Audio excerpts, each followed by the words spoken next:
రోజు మనం చూడగలిగితే 2000 సంవత్సరాల క్రితము యేసుక్రీస్తు వారు సిలువలో మరణించిన ఆ రోజును గుడ్ ఫ్రైడేగా మరి యావత్ క్రైస్తవ ప్రపంచంలో ఆచరించడం అన్నది మనందరం కూడా చూస్తున్నాము. మరి యేసుక్రీస్తు వారిని సిలువకు వేసి చంపింది ఎవరు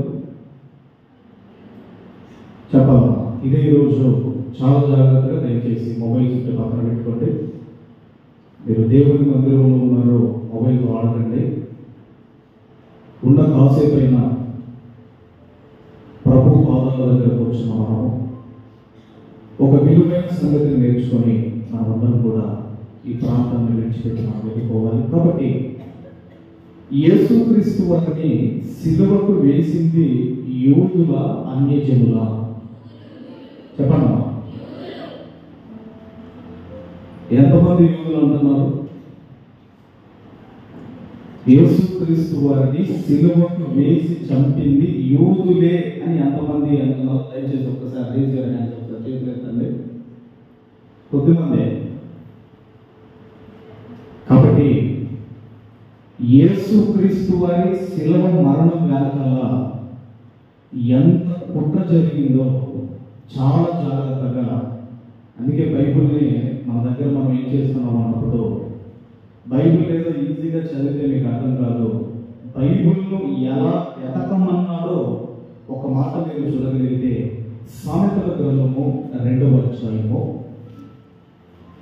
సామెతల గ్రంథము 2వ అధ్యాయము 4వ వచనాన్ని మనం అందరం చదువుకుందాం.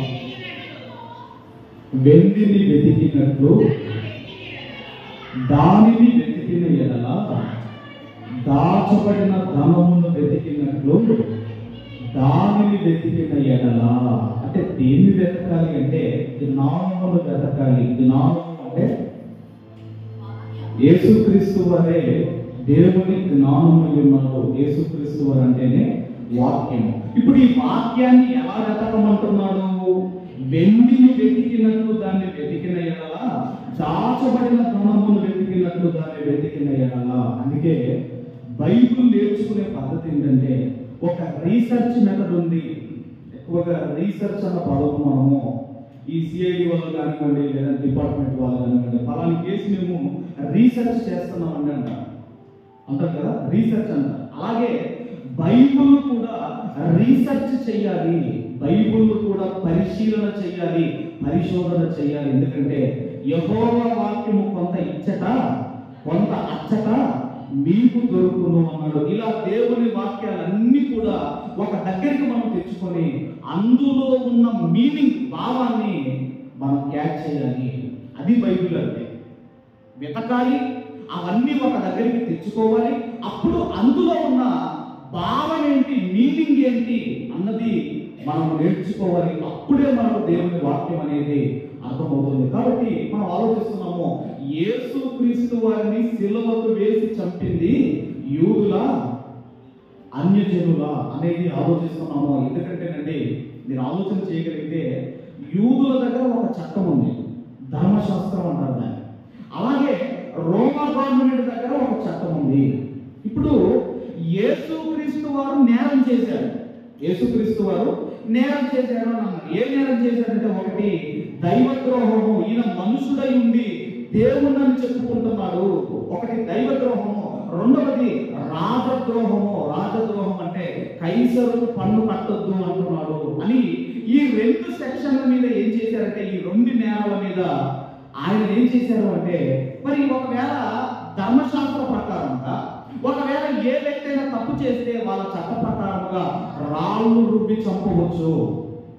ఉందా లేదా చట్టంలో? రాళ్ళు రుబ్బి చంపవచ్చు. మరి రాళ్ళు రుబ్బి యేసుక్రీస్తు వారిని చంపకుండా రోమీలకు ఎందుకు అప్పగించారు అంటే మనకి ఎక్కడి వరకు తెలుసు అంటే, యేసుక్రీస్తు వారిని ఏదో యూదులందరూ కేకలు వేశారు, ఆయన సిలువకు వేయండి సిలువకు వేయండి కేకలు వేశారు, ఆ తర్వాత ఆయన సిలువకు వేశారు, ఆ తర్వాత చంపారని ఇంతవరకు మనకు తెలుసు. కానీ యేసుక్రీస్తు వారి సిలువ మరణం వెనకాల చాలా పెద్ద కుట్ర జరిగింది. ఇంతకీ దీంట్లో ఎవరెవరు ఇన్వాల్వ్ అయ్యారంటే ఓన్లీ యూదులే కాదు, దాంట్లో పెద్ద పెద్ద వాళ్ళు ఇన్వాల్వ్ అయ్యారని ఇప్పుడు మనం ఆలోచన చేయబోతున్నాం. అందుకే ఒక వెండిని వెతికినట్టుగా ఇదిగో మనము దాచబడిన ధనమును వెతికినట్టుగా బైబిల్ని ఎప్పుడు మనం చదువుతూ ఉండాలి, పరిశీలిస్తూ ఉండాలి, రీసెర్చ్ చేస్తూ ఉండాలి. అప్పుడు కానీ దేవుని వాక్యం మనకు అర్థం కాదు. ఈరోజు మనం ఆలోచిస్తున్నాము, దాన్ని ఎవరు చెబుతున్నారంటే అపోస్తలుడైన పేతురు గారు మాట్లాడుతూ ఒక మాట మాట్లాడుతున్నారు. అందరూ కూడా చూడగలిగితే దయచేసి అపోస్తలుల కార్యములు 4వ అధ్యాయము 25, 26 వచనాలు ముందుగా మనము చదువుతున్నాం. 25, 26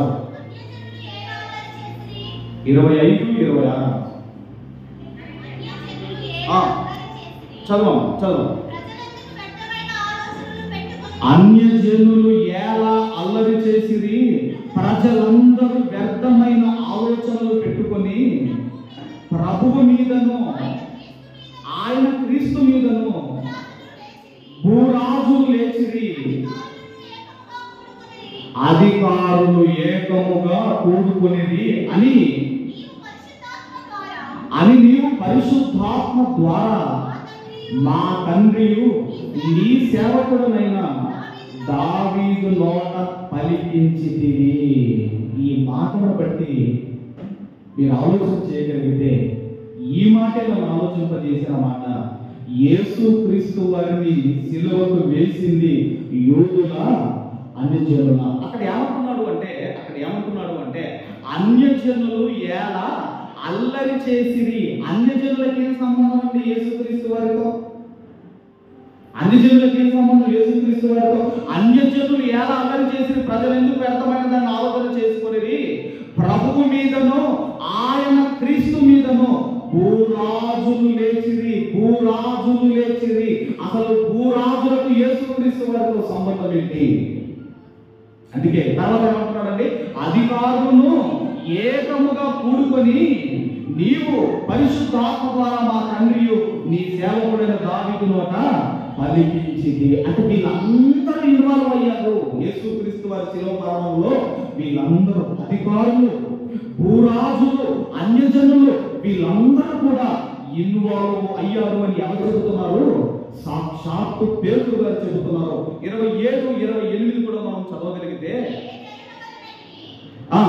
ఏది జరగవలెనని నీ హస్తమును నీ సంకల్పమును ముందు నిర్ణయించను, వాటన్నింటినీ చేయుటకై నీవు అభిషేకించిన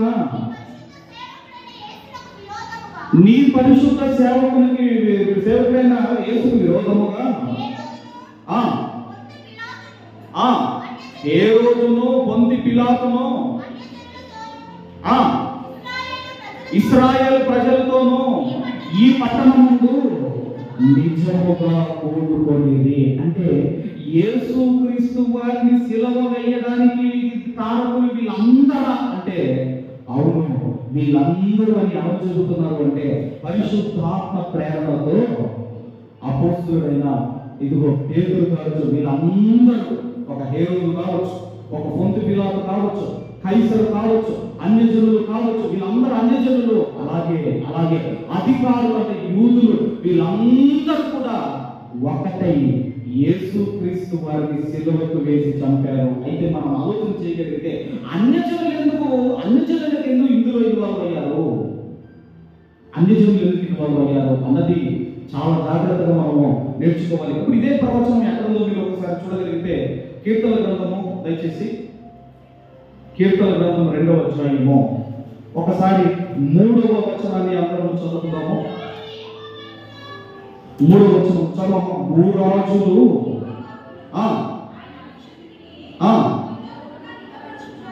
నిలబడుతున్నారు, ఏలికలు ఏకీభవించి ఆలోచన చేయుచున్నారు. భూరాజులు అంటే ఎవరంటే భూరాజులు అంటే అన్యజనులు. ఒక హేరోదు కావచ్చు, ఒక పిలాతు కావచ్చు, అలాగే ఒక కైసర్ చక్రవర్తి కావచ్చు. వీళ్ళందరూ ఎవరు అంటే అన్యజనులు. అందుకే వాళ్ళు ఏమంటున్నారంటే భూరాజులు యెహోవాకును ఆయన అభిషక్తుడంటే యేసుక్రీస్తు వారికి విరోధముగా నిలవబడుచున్నారు. ఏలికలు అంటే పరిపాలించేవారు ఏకీభవించి ఆలోచన చేయుచున్నారు. ఎందుకంటే యేసుక్రీస్తు వారు అంటే ఒక లోకల్ ఫిగర్ కాదు. యేసుక్రీస్తు వారు అంటే కేవలం లోకల్ ఫిగర్ కాదు. ఆయన ఒక ఇంటర్నేషనల్ ఫిగర్ కనుక కుట్ర ఎలా జరిగిందంటే ఇంటర్నేషనల్ వైడ్ గా యేసుక్రీస్తు వారి మీద కుట్ర జరిగింది. ఇంతకీ ఎలా జరిగింది ఇదంతా కూడా ఇక మనం ముందుకెళ్ళి ఆలోచన చేయగలిగితే అందరం కూడా ఎలా కుట్ర చేశారు యేసుక్రీస్తు వారిని మనం చూడగలిగితేనండి మత్తయి సువార్త 27వ అధ్యాయము 11వ వచనం నుండి 14వ వచనం వరకు గల వాక్య భాగాలను చదువుకుందాం. 11 నుండి 14 వరకు. యేసు అధిపతి ఎదుట నిలిచెను. అప్పుడు అధిపతి యూదుల రాజు నీవేనా అని ఆయన అడగగా యేసు అతన్ని చూసి నీవన్నట్టే అనేను. ప్రధాన యాజకులను పెద్దలను ఆయన ప్రత్యుత్తరం ఏమీ ఇవ్వలేదు. కాబట్టి పిలాతు నీ మీద ఎన్ని నేరములు మోపుచున్నారో నీవు వినలేదా అని ఆయన అడిగాను. అయితే ఆయన ఒక్క మాటకైనను అతనికి ఉత్తరం ఇయ్యలేదు కనుక అధిపతి మిక్కిలి ఆశ్చర్యపడి యేసుక్రీస్తు వారు నోరు తెలిస్తే శాస్త్రుల పరిచయుల నోరు మూయించను అని మనం చదువుకుంటాం. మరి అంత జ్ఞానం ఉన్న యేసుక్రీస్తు వారు ఎందుకు మౌనముగా ఉన్నాడు అంటే మాట్లాడుటకు సమయము కలదు, మౌనముగా ఉండుటకు సమయము కలదు. అందుకే ఒకవేళ యేసుక్రీస్తు వారు మాట్లాడితే రిలీజ్ అవుతే సిలువకు వెళ్ళకపోతే ఆయన పరిశుద్ధ రక్తము కార్చకపోతే ప్రపంచ మానవాళికి రక్షణ లేదు కనుక ఆయన ఎలా ఉన్నాడంటే ఎన్ని నేరములు మోపుతున్నా ఆయన మౌనముగా ఉన్నది. అంతా ఎప్పుడంటే పిలాతు ఎంక్వైరీ చేస్తున్నప్పుడు, రోమా గవర్నర్ అయిన పిలాతు ఎంక్వైరీ చేస్తున్నప్పుడు, నేరాలు మోపుతున్నప్పుడు ఆయన మీద మౌనముగా ఉన్నాడు. ఇప్పుడు 15 నుంచి 18 వరకు మనం చదవగలిగితే పండుగలో విడుదల చేయటకు అధిపతికి వాడుగా ఆ కాలముందు బరబ్బా అను ప్రసిద్ధుడైన ఒక ఖైదీ చెరసాలలో ఉండేను. కాబట్టి జనులు కూడి వచ్చినప్పుడు పిలాతు నేనెవరిని విడుదల చేయవలనని మీరు కోరుచున్నారు, బరబ్బనా లేక క్రీస్తు అనబడిన యేసునా అని వారిని అడిగాను. ఏలయనగా వారు అసూయ చేత ఆయనను అప్పగించిరని అతడు ఎరిగి ఉండేను. ఇక్కడ మనం చూడగలిగితేనండి ఇప్పుడు ఎవరిని కావాలి పిలాతు కూడా మీరు ఆలోచన చేయగలిగితే యేసుక్రీస్తు వారిని రిలీజ్ చేయాలని ఎంతో ఆయన ప్రయత్నం చేస్తున్నట్టుగా మనకు కనపడుతుంది. అంటే అక్కడ అడుగుతున్నాడు, మరి ఈ పండుగ ఒకటి మనం రిలీజ్ చేస్తాం కదా, బరబ్బాను రిలీజ్ చేద్దామా యేసుని రిలీజ్ చేద్దామంటే ఎవరిని కావాలని కోరుకున్నారమ్మా? ఆమె ఎవరిని కావాలని కోరుకున్నారు అంటే ఇప్పుడు గుర్తుపెట్టుకోవాలి, దొంగలకు ఫ్యాన్స్ ఉండే లోకం ఇది. అందుకే ఎవరిని విగ్రహం పెట్టి పెద్ద ఏం చేశారంటే గాడ్సే తెలుసు కదా, గాంధీజీని చెప్పిన గాడ్సేకు ఫ్యాన్స్ ఉన్న లోకం ఇది. గాడ్సేకు ఫ్యాన్స్ ఉన్న లోకం ఇది. ఆ రోజు కూడా మాకు ఎవరు కావాలంటే దొంగ కావాలి, మాకు బందిపోటు దొంగ కావాలి మాకు అని ఆ బందిపోటు దొంగను కోరుకున్నారు. ఆ తర్వాత మనం చూడగలిగితే ఏం జరిగిందో మనం చూడగలిగితే అతని భార్య ఆ నీతి మంత్రుని జోలికి పోవద్దు, ఈ పొద్దు ఆయనను కూర్చి నేను కలలో మిక్కిలి బాధపడితే అతని యొక్కకు వర్తమానము పంపేను. చాలు. ఆ తర్వాత ఏం జరిగిందని మనం ఆలోచన చేయగలిగితే ప్రజలందరూ కేకలు వేయటము, యేసును సిలువకు వేయండి అని. ఆ తర్వాత ప్రజల కేకలే గెలిచాయని యేసుక్రీస్తు వారిని పిలాతు సిలువకు అప్పగిస్తాడు. ఇదంతా మనకు తెలుసు. ఇప్పుడు నేను అడుగుతున్నాను, ప్రజలు కేకలేశారు చేశారని ఏ ఆధారాలు లేని ఒక నిర్దోషిని ఉరి శిక్షకు వేస్తే చట్టం ఒప్పుకుంటుందా? మళ్ళీ చెప్తున్నాను, ఏ ఆధారాలు లేవు, ఏ ప్రూఫ్స్ లేవు, ఏ ప్రూఫ్స్ లేని ఒక వ్యక్తిని తీసుకువెళ్ళి ఉరి వేయమన్నారని ప్రజలు కేకలు వేశారని ఉరికి వేస్తే, ఉరి శిక్ష వేస్తే చట్టము దాన్ని ఒప్పుకుంటుందా? అందుకేనండి, ఏదో ప్రజలు కేకలు వేసినంత మాత్రాన యేసుక్రీస్తు వారికి శిక్ష పడలేదు. దాని వెనకాల హేరోదు ఉన్నారు, దాని వెనకాల పిలాతు గవర్నర్ ఉన్నాడు, దాని వెనకాల కైసర్ చక్రవర్తి ఉన్నాడు. ఎందుకంటేనండి ఆ తర్వాత మరి ఈ పిలాతు భార్య కూడా మనం ఆలోచన చేయగలిగితే ఆ నీతి మంతుల జోలికి వెళ్ళొద్దు అంటారు. ఎందుకంటే ఆల్రెడీ కుట్ర గురించి పిలాతుకు తెలుసు కాబట్టి భర్తకు తెలిసిన తర్వాత ఏ భార్యకు చెప్పబడ్డారు మీరు ఆలోచించండి. అంటే ఆల్రెడీ పిలాతు భార్యకు కూడా తెలుసు కనుక ఆ నీతి మంతుల జోలికి వెళ్ళకూడదు, ఈ కుట్రలో నువ్వు పాలు పొందకూడదు. అందుకే ఆయన నీళ్ళు తిందని చెప్పి ఆయన చేతులు కలుపుకుంటాడు, మనందరికీ తెలుసు. మరి ఏంటి వీళ్ళ బాధ? ఎందుకు కుట్ర చేశారు? ఎందుకు పిలాతు రిలీజ్ చేయాలని ఎందుకు అనుకున్నాడు? ఇది వెనకాల ఏం జరిగిందని త్వరగా మరలా యోహాను సువార్త 11వ అధ్యాయము 47వ వచనం నుండి 47వ వచనం మనం 11:47 చదవం. కాబట్టి ప్రధాన యాజకులను పరిసయ్యులను మహాసభ సమకూర్చి మనము ఏమి చేయుచున్నాము, ఈ మనుషుడు అనేకమైన సూచక క్రియలు చేయుచున్నాడే. ఇక్కడ మీరు ఆలోచన చేయగలిగితే ఒక మహాసభను ఏర్పాటు చేశారట. మహాసభ అంటే ఎంతమంది ఉంటారండి? ఇప్పుడు సభ చిన్నది, ఒక మీటింగ్ అంటే చిన్నది. మహాసభ అంటే అందులో ఎవరు ఉండాలి అంటే అందులో గొప్ప గొప్ప అధికారులు ఉండాలి, ఆఫీసర్స్ ఉండాలి, అఫీషియల్స్ ఉండాలి. అప్పుడు దాన్ని ఏమంటారంటే మహాసభ అంటారు. వీళ్ళందరూ కూడుకున్నారట. ఏంటి మనం ఎన్ని ప్లాన్లు వేసినా ఎందుకు మనం ఫెయిల్యూర్ అవుతున్నాము? ఒక ఓడిపోయిన పార్టీ ఏ విధంగా అయితే అందరూ కూర్చుండి మనం ఎందుకు ఓడిపోయాం, మనం ఎక్కడ తప్పు మాట్లాడాం, మనం ఏదైనా రాంగ్ చేసామని వాళ్ళు ఎలాగైతే ఆలోచించుకుంటారో వీళ్ళు కూడా ప్రయత్నాలు చేశారట యేసుక్రీస్తు వారిని శిలువ వేయడానికి. అదే మీరు చూడగలిగితే కింది వచనం 48వ వచనం. అందరూ ఆయన యందు విశ్వాసం ఉంచెదరు, అప్పుడు రోమీయులు వచ్చి మన స్థలమును మన జనమును ఆక్రమించుకొందురని చెప్పాను. ఇక్కడ మనం ఆలోచన చేయగలిగితే యేసుక్రీస్తు వారిని విశ్వసిస్తే రోమీయులు ఎందుకు వస్తారు? యేసుక్రీస్తు వారిని ప్రజలు విశ్వసిస్తే రోమీయులు ఎందుకు వస్తారు? ఎందుకు వస్తారంటే ఆల్రెడీ రోమా గవర్నమెంట్ దగ్గర యేసుక్రీస్తు వారిని గురించిన ఇన్ఫర్మేషన్ ఉంది, సమాచారం ఉంది, ఇన్ఫర్మేషన్ ఉంది. ఏమన్నదంటే ఒక రాజు వచ్చాడు అంటే నెక్స్ట్ ఆయనే రాజు అవుతాడు.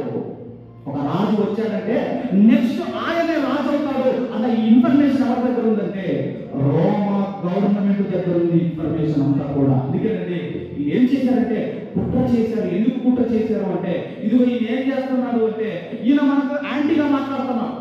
రెండవది ఏంటంటే ఈయన ఏం చేస్తున్నాడంటే ఈయన వెనకాల లోకం అంతా వెళ్ళిపోతా ఉంది. 12వ అధ్యాయం ఉంటుంది అది. 19వ వచనంలో ఇదిగో లోకమంతా ఆయన వెంట పోవచ్చుదని చెప్పు. అంటే లోకమంతా ఆయన వెంట వెళ్ళిపోతుంది. తర్వాత మన బిజినెస్ దెబ్బతీశారు, దేవాలయంలో ఉన్న వాటన్నిటిని వెళ్ళగొట్టారు, ఆ రూపంలో చెల్లాచెదురు చేశారు, మన బిజినెస్ దెబ్బతీశారు. కాబట్టి ఈయన బ్రతకడానికి వీలేదు అని ఏం చేశారంటే వీళ్ళందరూ కలిసి కుట్ర చేశారు. ఆ తర్వాత ఏం జరిగింది మీరు చూడగలిగితేనండి. దయచేసి అందరూ కూడా మరలా కీర్తన గ్రంథం 102వ కీర్తన, కీర్తనల గ్రంథము 102వ కీర్తన. దయచేసి త్వరగా 15వ వచనాన్ని చదువుకుందాం. చదవండి. అప్పుడు అన్ని జనులు యెహోవా నామమునకును భూరాజులందరూ నీ మహిమకు భయపడేదారు. అంటే మనం ఆలోచన చేయగలిగితే వీళ్ళందరూ కూడా అధికారులు అంటే యూదులు కానివ్వండి, రోమీలు కానివ్వండి, హేరోదు కానివ్వండి, పిలాతు కానివ్వండి, వీళ్ళందరూ కూడా యేసుక్రీస్తు వారికి భయపడ్డారు. ఒక రాజు పుట్టాడు అనగానే భయపడిపోయారు. ఇంకోటి యెషయా గ్రంథము, యెషయా గ్రంథం 64వ అధ్యాయం, యెషయా గ్రంథం 64వ అధ్యాయము 3వ వచనం మనం అందరం కూడా చదువుతున్నాం. 64వ అధ్యాయం, యెషయా గ్రంథం 64:3 చదువు.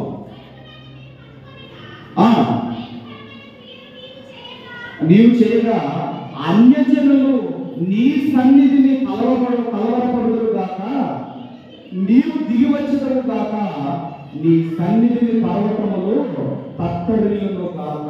అంటే అన్యజనులు భయపడుతున్నారు, అన్యజనులు కలవరపడుతున్నారు. ఈ రెండు సందర్భాలు ఎప్పుడు జరిగాయో త్వరగా మత్తయి సువార్త 2వ అధ్యాయము, మత్తయి సువార్త 2వ అధ్యాయము మొదటి 3 వచనాలు, మత్తయి సువార్త 2వ అధ్యాయము మొదటి 3 వచనాలు.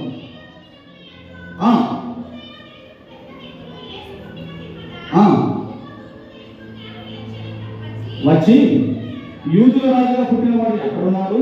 తూర్పు దిక్కున మేము ఆయన నక్షత్రము చూసి ఆయన పూజించవచ్చుమని చెప్పి హేరోదు రాజు ఈ సంగతి విన్నప్పుడు అతడితో కూడా యెరూషలేము వారందరూ కలవరపడింది. అంటే ఒక రాజు పుట్టాడు అనగానే ప్రజలు, అలాగే హేరోదు, వీళ్ళందరూ కూడా కలవరపడ్డారు. ఆ తర్వాత 2 సంవత్సరాల లోపల పిల్లలందరినీ కూడా ఆ తర్వాత చంపటము మనందరికీ తెలుసు. ఎందుకంటే యేసుక్రీస్తు వారు ఒక రాజుగా వచ్చాడు అంటే ఆ తర్వాత నెక్స్ట్ ఈయనే రాజు అవుతాడని ఒక భయం ఎవరిలో ప్రారంభమైందంటే, అటు హేరోదులో కానివ్వండి, పిలాతులో కానివ్వండి, అటు కైసర్ చక్రవర్తిలో కానివ్వండి, ఒక భయం ప్రారంభమైంది. కనుకనే ఏం చేశారంటే యేసుక్రీస్తు వారి ఈ యొక్క శిలువ మరణం వెనకాల వీళ్ళందరూ కూడుకొని కుట్ర చేశారు. చివరిగా యోహాను సువార్త 19వ అధ్యాయము, మరి పిలాతు ఎందుకు విడిచిపెట్టాలి అనుకున్నారో మనం అందరం కూడా చూడగలిగితే 19వ అధ్యాయము 7వ వచనం నుండి చదువుతున్నామని త్వరగా 7వ వచనం నుండి.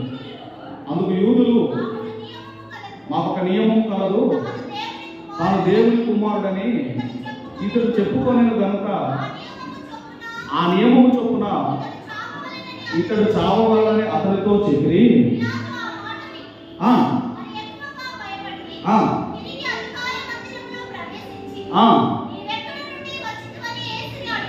నీవెక్కడి నుండి వచ్చితివని యేసును అడిగాను. ఇక్కడ మనం ఆలోచన చేయగలిగితే ఎందుకు పిలాతు రిలీజ్ చేయాలనుకున్నాడు, ఎందుకు భార్య ఇన్ఫర్మేషన్ పంపించింది? ఎందుకంటే అన్యజనులకు ఒక భయం ఉంటుంది. అన్యజనులకు ఏమంటుందన్నా భయం ఉంటుంది. ఏ భయం ఉంటుందంటే ఇప్పుడు బైబిల్ ఉందన్నమాట. మన దగ్గర బైబిల్ ఉంటుంది కదంటే మనం ఇట్లా పట్టుకొని వస్తారు. ఎందుకంటే ఇక అది మన ఇష్టం. కానీ ఈ బైబిల్లో ఒక అన్యజనులకు ఇచ్చి చూడండి, వాళ్ళు టచ్ చేయడానికి భయపడతారు. అమ్మో అది పవిత్ర గ్రంథము. అందుకే అన్యజనులు మనం వెళ్తే పాస్టర్ గారు అంటే ఎంతో గౌరవిస్తారు. వాళ్ళు పాస్టర్ గారు అంటే అన్యజనులకు ఉన్న సెంటిమెంట్ ఏంటంటే, ఆ రోజు మనం చూడగలిగితే ఈయన దేవుని కుమారుడు అనేసరికి పిలాతుకి ఏమైపోయిందంటే భయం వేసింది. పిలాతుకు ఒకవేళ ఎక్కడ ఏదైనా జోలికి వెళ్తే నా కుటుంబం మీద ఏం శిక్ష వస్తుందని భయపడ్డాడు. ఆ తర్వాత 9వ వచనం నుంచి మనం చూడగలిగితే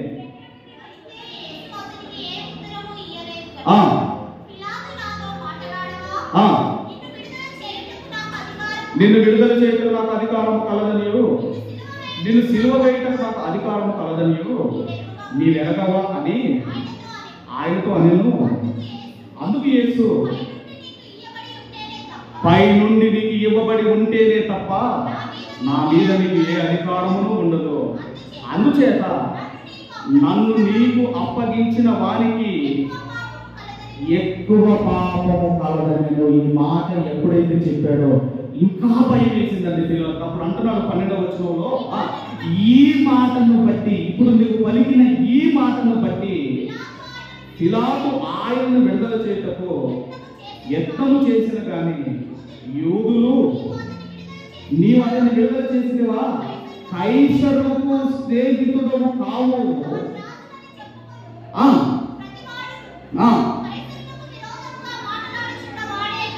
అని కేకలు వేసిరి. ఒకవేళ మనం ఆలోచన చేయగలిగితే, ఆయన విడుదల చెయ్యాలి అనుకుంటే కైసరుకు నీవు స్నేహితుడవు కాలేవు. దయచేసి శ్రద్ధ కలిగినట్టే, కైసరుకు నీవు స్నేహితుడవు కాలేవు అంటే, కైసరుకు నువ్వు స్నేహితుడవు కావాలంటే కైసరు కోసం ఏం చేయాలి? కానీ ఈయనను సిలువకు వేయాలి.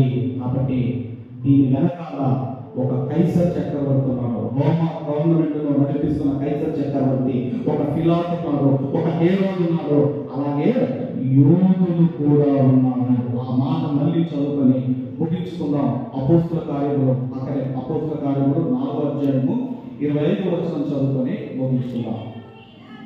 అన్యజనులు ఎలా అల్లరి చేసిరి, ప్రజలెందుకు వ్యర్థమైన ఆలోచనలు చేసుకునేది, ప్రభువు మీదనో ఆయన క్రీస్తు మీదనో భూరాజులు లేచిరి, అధికారులు ఏకముగా కూడుకొనిరి అని నీవు పరిశుద్ధాత్మ ద్వారా మా తండ్రి నీ సేవకుడైన దావీదు ద్వారా పలికించితివి. అంటే ఇప్పుడు మీకు అర్థం కావాలి, యేసుక్రీస్తు వారి శిలువ కుట్ర వెనకాల ఎవరు ఉన్నారండి? నంబర్ 1 కైసర్ చక్రవర్తి ఉన్నారు, నంబర్ 2 ఫిలార్ ఉన్నారు, నంబర్ 3 హేరోదు ఉన్నారు, ఆ తర్వాత అన్యజనులు. వీళ్ళందరూ అన్యజనులు అయితే ఆ తర్వాత యూదులు అంటే అధికారులు, వీళ్ళందరూ అధికారులు, ప్రధాన యాజకులు, ఆ తర్వాత ప్రజలు, వీళ్ళందరూ కలిసి కుట్ర చేసి ఒక నీతిమంతుడు, ఒక నిర్దోషి అయిన యేసుక్రీస్తు వారికి సిలువ వేశారు. ఇప్పుడు ఎవరని మీరు ఏం చెప్పాలమ్మా? యేసుక్రీస్తు వారు సిలువ వేసింది ఎవరు? ఒక అన్యజనులు, ఒక యూదులే కాదు, దాంట్లో అన్యజనుల కుట్ర ఉంది. రైట్, దేవుడి మాటలు మన హృదయంలో ఫలింప చేయకుండా ఆమె మంచిది. మరి